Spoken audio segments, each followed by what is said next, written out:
The boundaries of our physical and digital lives are governed by invisible rules of power, identity, and consent.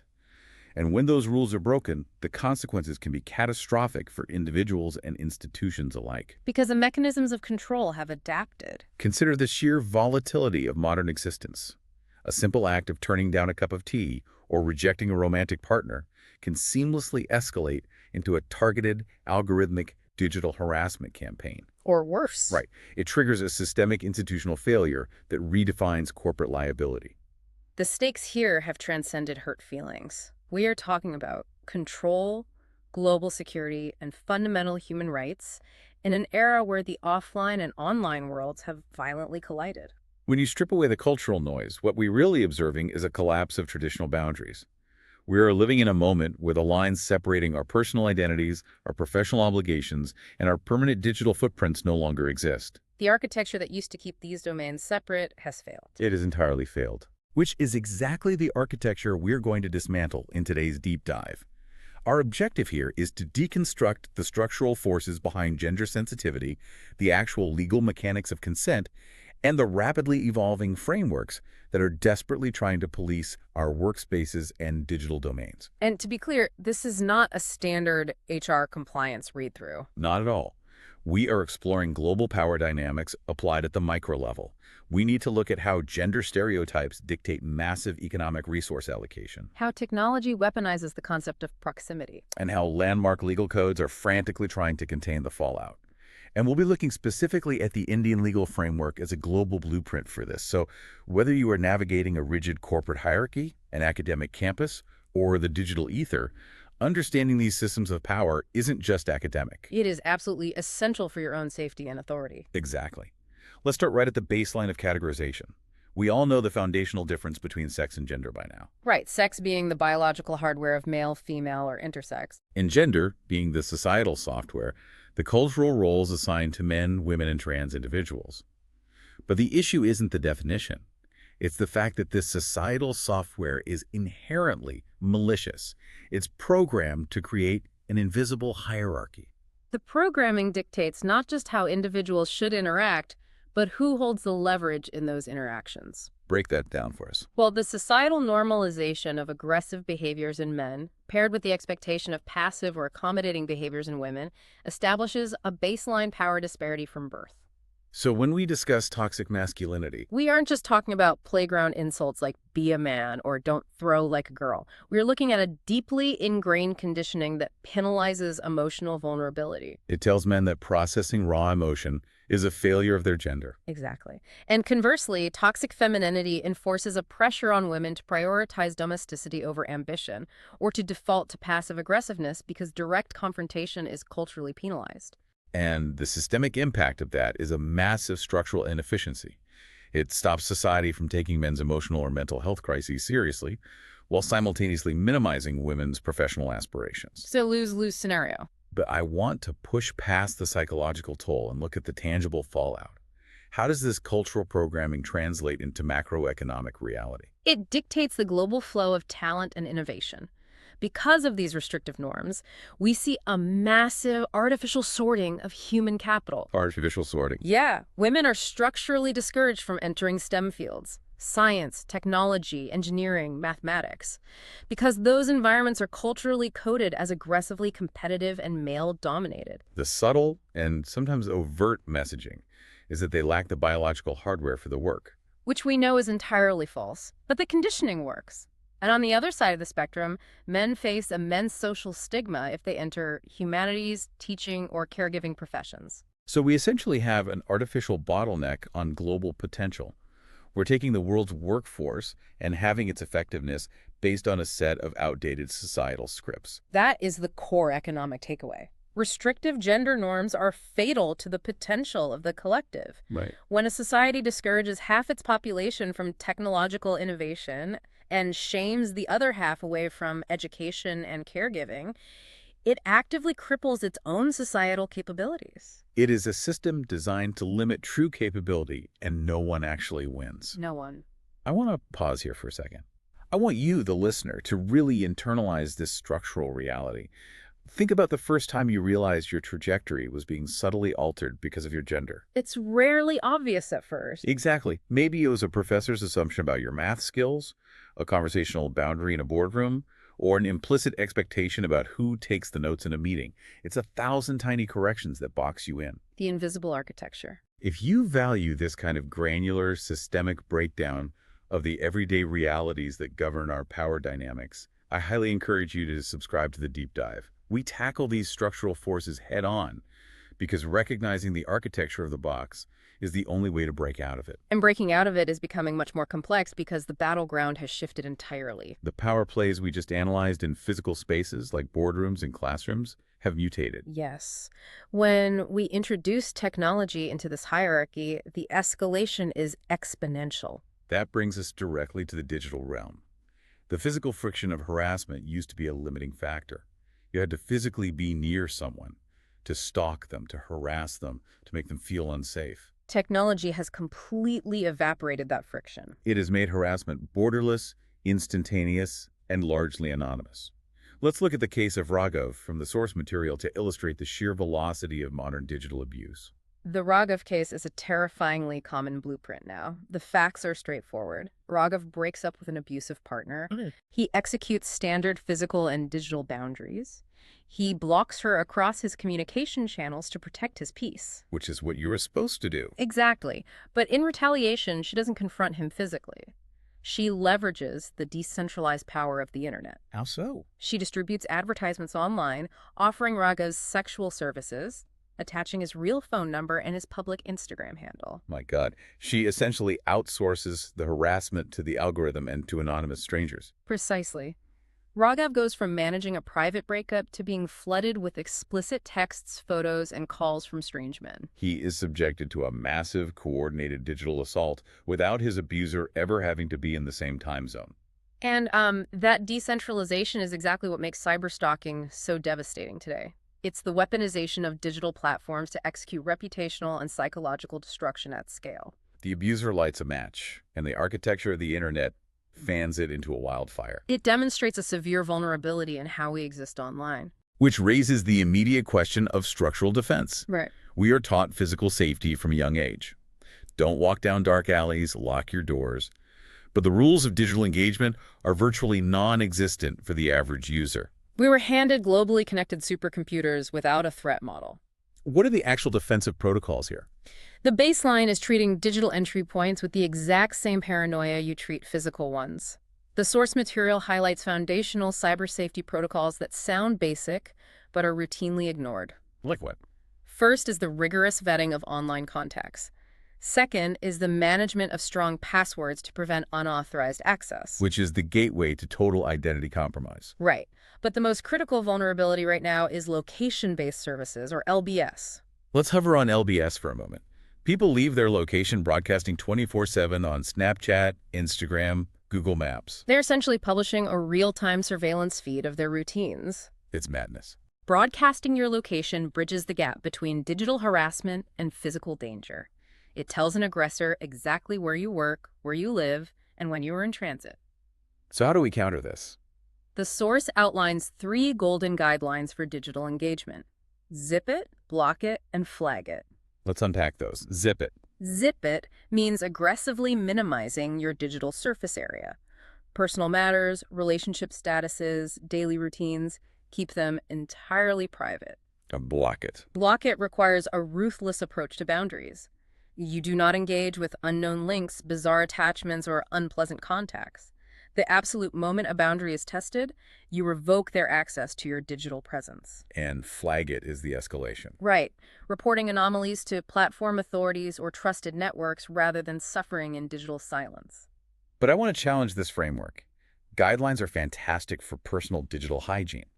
But if someone like Raghav's ex-partner posts his number on an illicit forum, blocking her doesn't stop the hundreds of strangers calling him. No, it doesn't. What are the actual legal teeth against this? Let's look at the Indian context, because their legislative evolution on this front is an incredibly instructive global case study. It's a vital framework because it shows the immense friction between old laws and new tech. India's foundational pillar was the Information Technology Act of 2000. The IKE Act. Yes.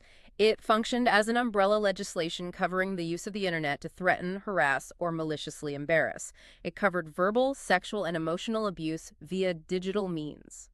But the internet in the year 2000 was a static bulletin board compared to what it's today. Exactly. The IT Act couldn't possibly account for end-to-end encryption, algorithmic amplification, or the kind of decentralized stalking Ragav faced. Which is precisely why the legal framework had to evolve, leading to the Bharatiya Nyaya Sanhita, or BNS, which built upon the crucial Criminal Law Act amendments of 2013. What's the critical piece of legislation there? BNS Section 354D, it redefined stalking with intense modern rigor. How does it define it now? It legally criminalizes not just physical following, but contacting someone despite a clear indication of disinterest. And more importantly, it explicitly criminalizes monitoring a person's internet or email use in a way that causes fear of violence or distress. That is a massive legal precedent, Yeah. explicitly defining digital surveillance. Monitoring someone's online footprint. Right, defining that as a form of criminal stalking. Yes, it legally recognizes that digital proximity can be a form of violence. Now, there is an exception built into the law for authorized state actors preventing crime. Which opens up an entirely different debate on state surveillance. It does. But for civilians, the law is clear. And regarding the reputational damage Raghav suffered, that falls under BNS Section 499. Defamation. Exactly. Which makes defamation laws entirely applicable to online cyberbullying. Furthermore, BNS Section 354A punishes the specific offense of sexual harassment, including digital sexual harassment, with up to 3 years of imprisonment and heavy fines. The state is essentially trying to impose hard geographic consequences on a borderless digital world. That's the best way to phrase it, yes. If you are finding this granular breakdown of cyber legislation eye-opening, take a second to hit the like button. Because understanding the specific legal codes that govern our digital lives and knowing where the loopholes are is the absolute first step to claiming your personal security.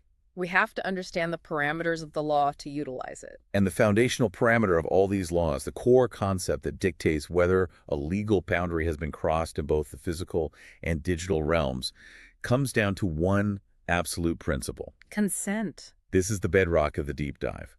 The word consent is ubiquitous, but the actual enforceable mechanics of it are deeply misunderstood, particularly when we get into corporate liability. It's heavily sanitized in corporate handbooks, but rarely understood in practice. How is consent legally defined, and how do we strip away the ambiguity? To deconstruct it logically, the source material utilizes the cup of tea analogy. I love this analogy. It's incredibly effective because it removes the highly charged emotional atmosphere of sexual dynamics and reduces consent to its basic structural logic. We all know the basics of the tea analogy. If I ask if you want tea, and you say yes, I make it. If you say no, I don't. Right. But where it gets legally significant is in the nuances. You explain. If you say yes to the tea, but in the 5 minutes it takes me to boil the water, you change your mind, you are under absolutely no obligation to drink it. I don't get to force it down your throat just because I went through the effort of brewing it. Exactly. And crucially, past precedent does not equal present consent. Meaning, if you wanted tea last Tuesday. It does not mean I can break into your house this Tuesday and pour tea into your mouth. And if you are unconscious, you cannot consent to tea. It sounds ludicrous when applied to a beverage, but it perfectly maps the absolute baseline of human autonomy. The source elevates this concept with the FRIES acronym. FRIES. It's a framework designed to leave zero room for legal or moral ambiguity. Let's break down the mechanics of it. The F is freely given. Meaning consent cannot be extracted through coercion, manipulation, or control. And it is completely void if given under the influence of drugs or alcohol. Handing your wallet to someone who has a gun to your head isn't consent. No, it's survival. The R is reversible, which aligns with the T analogy. You can change your mind at any moment, even after the act has begun. That's a point many people struggle with legally, but it is absolute. The I is informed. This is where a lot of legal cases hinge right now. Informed consent means agreeing to an act knowing the full parameters. Like the practice of stealthing. Yes. If two people agree to intimacy with the explicit understanding that a condom will be used and one partner secretly removes it, that entirely negates the consent. The terms of the agreement were unilaterally altered. It becomes an assault. Correct. The E is enthusiastic. If it isn't a clear yes, it's a no. And finally, the S is specific. Consenting to a date doesn't mean consenting to a kiss. Consenting to a kiss doesn't mean consenting to anything further. Let's apply this to a grounded example from the sources. We look at Rohit and Priti. Right, the relationship dynamic. They are in a relationship. Rohit pressures Priti for sex. She refuses, citing that she isn't ready. Rohit's response isn't physical force. It's psychological manipulation. He repeatedly brings it up, telling her that if she doesn't agree, it proves she doesn't truly love him. Priti eventually caves under the pressure. And legally, structurally, that is a textbook violation of the freely given mandate. He leveraged her emotional attachment to extract a compliance that she did not want to give. He used the relationship itself as a weapon of coercion. As the phrase goes, no is a complete sentence. Fundamentally, sexual harassment is a violation of these exact principles. Structurally, it is an umbrella term encompassing a massive spectrum of non-consensual behavior. It includes the physical, obviously, but it heavily governs the verbal and the nonverbal. The nonverbal is where the friction usually occurs in institutional settings. People argue, well, I didn't touch them, so it's not harassment. Which is a severe miscalculation of the law. Nonverbal harassment includes suggestive looks, whistling, or utilizing physical proximity to make someone feel unsafe. And as we established with Ragav, it includes the digital. Sending explicit content without explicit consent. The overarching legal absolute is that silence is never consent. The absence of a no does not magically constitute a yes. So we understand the mechanics of consent and the legal definition of harassment. But how does this actually get policed at the organizational level? That's the real battlefield. When a violation occurs inside a multinational corporation or a university, what is the institutional framework that manages the fallout? In India, the governing framework is the POSH Act, the Prevention of Sexual Harassment at Workplace Act of 2013. Let's look at the historical context, because landmark legislation is almost always reactive. What happened to necessitate POSH? The POSH Act was born out of the 1997 Vishaka Guidelines. Those guidelines were mandated by the Supreme Court of India following a horrific gang rape of a social worker. The case was Vishaka versus State of Rajasthan. So before 1997, there was a glaring, dangerous vacuum in Indian law regarding workplace sexual misconduct. There was nothing. So the guidelines, and eventually the POSH Act, were designed to force employer accountability. They mandate the creation of an Internal Complaints Committee, or ICC, within organizations to investigate and penalize these violations. Now, there is a nuance in this source that needs addressing. The official title of the Act specifically names women at the workplace. Yes. In the modern corporate landscape, a gender-exclusive law raises questions. Why the specific framing? It's deeply tied to that reactive history. The Act was drafted specifically to protect female employees because they were, and still are, the primary targets of systemic workplace violence. But the execution that evolved. Right. Absolutely. Modern corporate execution of this law has evolved. The Act explicitly allows institutions to draft their internal policies in a gender-neutral manner. Through their ICCs, forward-thinking organizations apply POSH protections equally to men and trans individuals. Okay, but here is where the legal theory becomes highly contentious. How does the POSH Act define the workplace? This is fascinating. Because in an era of remote work, international offsites, and permanent connectivity on Slack and WhatsApp, the concept of a 9-to-5 physical office is dead. It's entirely dead. And this is the most profound shift in corporate liability we've seen in decades. The law has radically expanded its jurisdiction through two concepts. The first is the relational workspace. Unpack that. What exactly constitutes a relational workspace? The legal premise is that your primary relationship with your coworkers is professional. Okay. Therefore, if an incident of harassment occurs entirely off campus, entirely on personal time, say at a bar on a Saturday night, but it happens between two colleagues, it falls under the jurisdiction of the POSH Act. That is a staggering reality. The institutional liability follows the professional relationship, regardless of the geography or the time of day. You are essentially saying that the HR department has jurisdiction over the private, off-the-clock lives of their employees purely because they share a payroll. Yes, because the power dynamic established in the office, say, between a manager and a subordinate, does not magically evaporate just because they are holding a drink on a weekend. The power dynamic is portable. Exactly. The second concept is the extended workspace.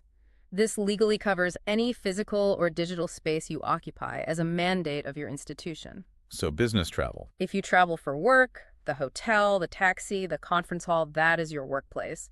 And crucially, all digital communication channels, emails, WhatsApp groups, private Slack messages, they're entirely covered by POSH. Are there any limits to this? Where does corporate liability actually end? The sole exception is purely personal time with individuals who have zero affiliation with your workplace. If you are on an online date with a stranger, POSH does not apply. The corporation is not liable. Right. But as we covered with the BNS and IT Act, criminal and civil laws still apply. You just don't have the corporate ICC mediating the process. We know the theories, the laws, the definitions. But when a human crisis hits, theory often falls apart. Let's talk about the trajectory of reality. What happens when this system is tested? The crisis response is where most institutions fail. If a colleague confides in you that they are being harassed, what is the protocol? The source details strict do's and don'ts. And the don'ts are vital because human instinct is usually to play savior, which often inflicts secondary trauma. What you must do first. Maintain open communication, act as an emotional anchor, ask open-ended questions, offer to accompany them to the ICC, and entirely respect their pace. And the absolute don'ts, the red lines you do not cross. Do not break their confidentiality unless there is an imminent threat to life. Do not interrupt them, shame them, or question their narrative. What about intervening directly? Above all, do not offer unsolicited solutions or attempt to confront the harasser yourself. A victim of harassment has just had their autonomy violently stripped away. If you try to commandeer the situation and fix it for them, You are just stripping their power away a second time. Your role is to support their agency, not replace it. we also have to account for the psychological toll. Navigating the harassment and then navigating the labyrinth of the reporting process breaks people. It's deeply re-traumatizing. The source specifically mentions organizations partnering with platforms like Your Dust for psychological support. A legal victory at the ICC doesn't mean the victim is whole again. Which is exactly why the focus has to shift from reactive punishment to proactive cultural hygiene. Institutions have to identify the systemic rot before it produces a crisis. The source highlights specific thumbs-down behaviors, Yeah. are red flags that signal a hostile environment is incubating. Let's run through them. Okay. First, using slurs or calling someone dumb based on their admission criteria or background. Right. That establishes a hierarchy of worth. It tells the room that certain people are lesser, which immediately lowers the threshold for abusing them. Second, yelling or using foul language under the guise of banter. That is simply aggressive posturing utilized to intimidate. It masks hostility as humor. Third, asking intrusive questions about a peer's sexual history or personal life. That is a blatant boundary violation. It forcefully injects an intimate dynamic into a professional space where it has no utility and causes immediate discomfort. Fourth is hooting in corridors at passing faculty or students. Hooting is performative harassment. It's designed to make a target feel objectified and surveilled in public, usually for the amusement of a group. And fifth is using physical threats, like "I'll kick your ass," Yeah. instead of professional communication. Physical threats replace discourse with the promise of violence. If an institution's leadership ignores these red flags, they are functionally complicit when the inevitable POSH violation occurs. So if we look at the vector of all these forces, the expanded definition of the relational workspace, the tightening of digital surveillance laws, the push for institutional cultural hygiene, where does this end up? We are heading toward a paradigm shift. Look, 10 to 20 years down the line, Ugh. how are these invisible rules of power going to fundamentally rewrite human interaction? We can forecast a few distinct trajectories. The best case scenario is a profound generational shift. We are currently educating a cohort using strict frameworks like FRIES. The Fry's framework. Yeah. If that conditioning takes root, the gray areas of consent that previous generations relied on to excuse predatory behavior will be eradicated. The cultural baseline will shift to demand explicit, enthusiastic consent, drastically reducing institutional trauma. What about the worst case scenario? The worst case is that technological velocity simply outpaces our legislative frameworks entirely. We have the IT Act and the BNS, but we are entering the era of deepfakes, decentralized autonomous harassment networks, and untraceable encrypted platforms. Digital harassment could become so sophisticated and anonymous that despite having robust laws, the state lacks the technical capability to enforce them. The system could be completely paralyzed by scale. And the most realistic outcome, the messy middle ground. The realistic trajectory is a massive legal collision regarding the extended workspace. We are going to see a severe trade-off between privacy and safety. How so? Because corporations are increasingly liable for what their employees do off the clock with other colleagues, Those corporations will inevitably demand greater surveillance over their employees' private lives to mitigate their legal risks. To protect themselves from lawsuits. Exactly. HR departments will monitor private social media, offsite associations, and digital communications far more aggressively. We will achieve a safer workplace by sacrificing the concept of a private life entirely. That is a chilling trade-off. And it's a debate I want to turn over to you, the listener. Head to the comments and give us your analysis on the extended workspace doctrine. Should your employer have legal jurisdiction over your behavior at a bar on a Saturday night simply because you are talking to a colleague? It's a tough question. Are we comfortable with corporate entities policing our private relationships to ensure a sanitized professional environment? It is the defining friction point between personal privacy and systemic security, and I want to hear where you draw the line. It is the ultimate legal paradox. Once you erase the boundary between the professional and the personal to protect people, you can never redraw it to give them their privacy back. So let's synthesize the architecture we've mapped out today. We established that the structural divergence between biological reality and societal gender expectations creates an invisible, heavily weaponized power dynamic. The toxic conditioning of masculinity and femininity. Right. We analyzed how failing to navigate that dynamic with explicit Fries-level consent leads to systemic harm and the artificial suppression of global human capital. We've seen how technology has obliterated the physical friction of harassment, enabling decentralized attacks like we saw with Ragav. And the laws are scrambling to catch up. Exactly.